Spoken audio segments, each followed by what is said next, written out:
तर आपल्यासोबत काही शिवभक्त आहेत, त्यांच्याकडून छत्रपती शिवाजी महाराजांबद्दल थोडे प्रश्न विचारूया. छत्रपती शिवाजी महाराजांकडून आपण काय शिकायला हवं? शिवरायाकडून शिकण्यासारख्या भरपूर गोष्टी आहेत. ते फक्तच म्हणजे एक संकट कितीही मोठं असलं तरी ध्येय सोडायचं नाही आणि यश मिळाले तरी माणुसकी सोडायची नाही. हा एकच जरी गुण आम्ही आजच्या शिवराज्याभिषेक दिनी अंगीकारला तरी भरपूर आहे.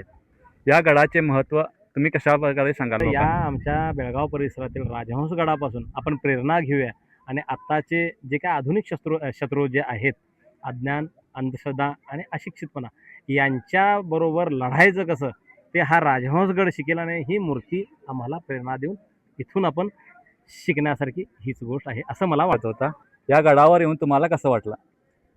गडावरून फारच बरं वाटलं, कारण की इतका स्वच्छ आणि सुंदर गड मी आता आम्ही भरपूर महाराष्ट्रामध्ये गड फिरलो आहे. तितका स्वच्छ आणि सुंदर बघून गड आम्हाला फारच बरं वाटलं. धन्यवाद.